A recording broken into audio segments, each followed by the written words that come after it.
আসসালামু আলাইকুম সম্মানিত ভিউয়ার্স, আর কে টেলার্স এর পক্ষ থেকে সকলের প্রতি রইল আন্তরিক শুভেচ্ছা অভিনন্দন। তো বন্ধুগণ, আজ আমি তোমাদেরকে ডাবল কাপড় অর্থাৎ আস্তর দিয়ে কিভাবে ব্লাউজ অথবা জামা সেলাই করতে হয়, ঠিক আছে, আজকে আমি তোমাদেরকে দেখাবো। তো আজকে আমি তোমাদেরকে দেখাবো আস্তর বা ডাবল কাপড় দিয়ে, ঠিক আছে, কিভাবে আজকে হাতা সেলাই করতে হয়। আজকে আমি তোমাদেরকে হাতা সেলাই করে দেখাবো। তো আমরা যখন কোনো জর্জেট কাপড়ের ব্লাউজ অথবা কামিজের কামিজের জন্য ডাবল কাপড় দিয়ে আমরা জামা সেলাই করি, তখন সেম নিয়মে সেম প্রসেসে, ঠিক আছে, আজকে আমি তোমাদেরকে দেখাবো ডাবল কাপড় দিয়ে কিভাবে আমরা আমাদের জামা সেলাই করতে হয়।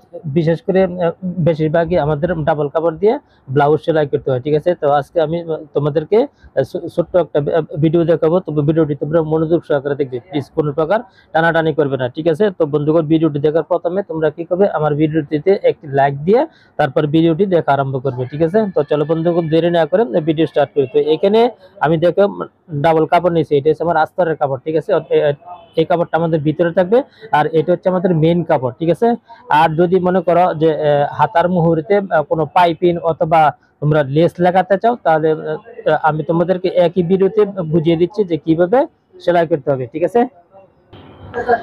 তো বন্ধুগণ, দেখো যে হাতার মুহুরিতে যখন আমরা লেস অথবা কোনো পাইপিং লাগাবো, তখন প্রথমে আমরা কি করব, এটা হচ্ছে আমাদের মেন কাপড়ের বাউ সাইড, ঠিক আছে। তো বাউ সাইডে আমরা কি করব, এরকম একটা মনে করো আমি এখানে একটা লেস বসাবো, ঠিক আছে। তো লেসটি আমরা কি করব, এরকম ভাবে বসাবো, এরকম ভাবে বসি এখান দিয়ে একটি সেলাই দিয়ে নিব।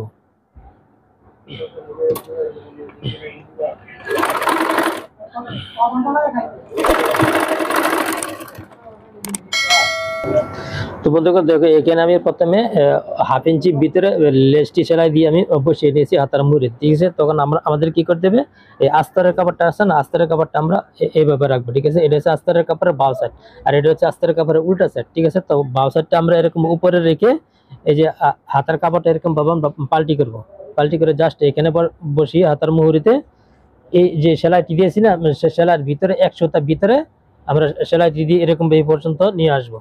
দেখো এরকম ভাবে।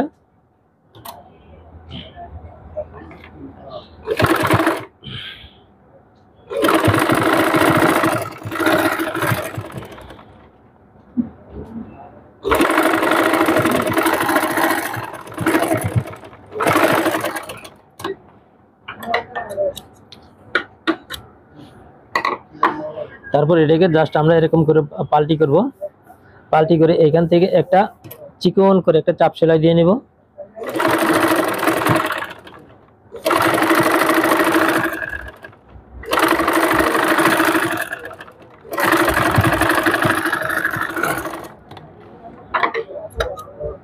চাপ সেলাই দিয়ে নিয়ে জাস্ট এটাকে আমরা এরকম করে বাস করব, দেখো এরকম করে। তো এরকম করে বাস করে নিয়ে আমরা কি করব, যে এখানে যে সেলাইটি আছে না, সেলাইয়ের ভিতরে দেখো হাফ ইঞ্চি ভিতরে আমরা আরেকটি সেলাই দিয়ে নিব, সুন্দর করে একটি চাপ সেলাই দিয়ে নিব।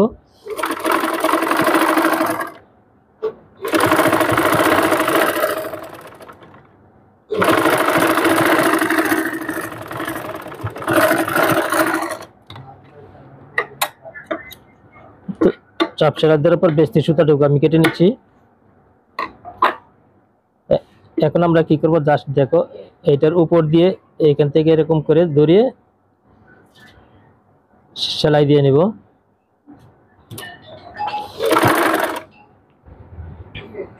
সেলাইটি দেওয়ার সময় কাপড়টিকে এরকম টান দিয়ে বাস করে ধরে সুন্দর করে মিলিয়ে বসিয়ে তারপর আমাদের সেলাইটি দিতে হবে।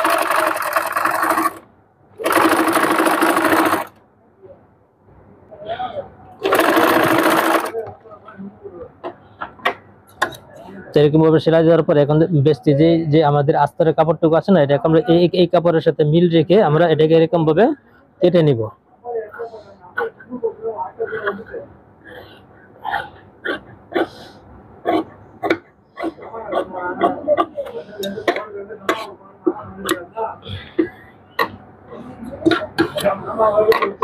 কেটে নিয়ে তারপরে দেখো এটা তো আমাদের ফিনিশিংটা হবে ঠিক এরকম, ঠিক আছে। এখন আমরা কি করবো, এটা জাস্ট এরকম করে পাল্টি করে এইখানে আমাদের হাতার মুহুরে যতটুকু রাখার প্রয়োজন রেখে আমরা এখানে যেভাবে নর্মাল হাতা সেলাই করি এইভাবে আমরা সেলাই দিয়ে নিব।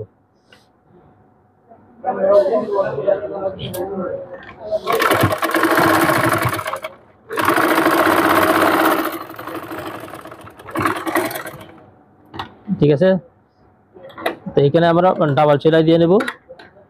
এখন আমরা কি করব, জাস্ট এটাকে এরকম করে পাল্টি করব।